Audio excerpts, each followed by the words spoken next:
بسم اللہ الرحمن الرحیم۔ السلام علیکم ورحمۃ اللہ وبرکاتہ۔ معزز خواتین و حضرات، آج جو ہم آپ کے لیے وظیفہ لے کر حاضر ہوئے ہیں یہ دولت کا وظیفہ ہے۔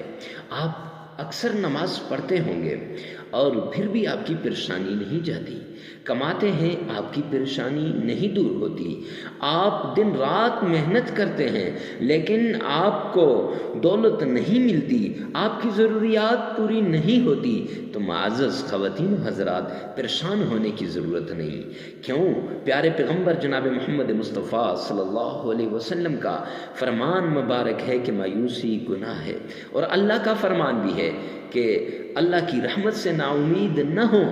اللہ تو خوش ہوتا ہے جو اللہ سے مانگتا ہے، جو اللہ کے در پہ آتا ہے جھکتا ہے اللہ اسے دیتا ہے، جو مانگے گا اللہ اسے عطا کرے گا۔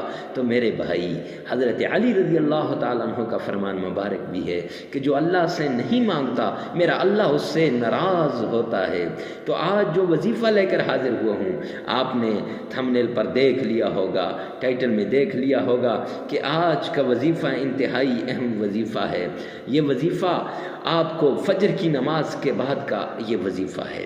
اللہ کا واسطہ فجر کی نماز کے بعد ایک تسبیح پڑھ لیا کرو، اللہ اتنا رزق عطا کرے گا، اتنا رزق برسائے گا، میرا رب اتنا رزق دے گا کہ آپ کا گھر بھی چھوٹا پڑ جائے گا۔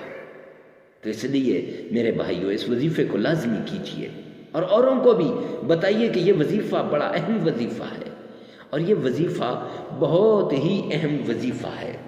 آپ کی سکرین پر بھی آ رہا ہوگا 33 مرتبہ اللہ اکبر، 33 مرتبہ سبحان اللہ، اور 33 مرتبہ 34 مرتبہ الحمدللہ، 33 مرتبہ سبحان اللہ، 33 مرتبہ اللہ اکبر، اور 34 مرتبہ الحمدللہ۔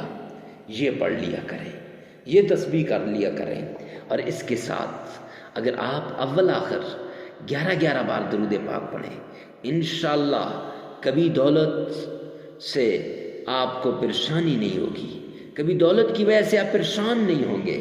لگاتار 7 دن یہ عمل کریں، انشاءاللہ العزیز اس ایک تسبیح کو آپ ایسے سمجھیں گے گویا کہ یہ دولت کی تسبیح ہے، گویا کہ یہ رزق کی تسبیح ہے۔ تو اس لیے مایوس نہیں ہونا، اور اس ویڈیو کو آگے شیئر کر دیں، آگے لوگوں تک پہنچائیں کہ ہر کسی کی دولت کی پریشانی جو ہے وہ دور ہو جائے۔ اللہ رب العزت اجر عظیم عطا فرمائے۔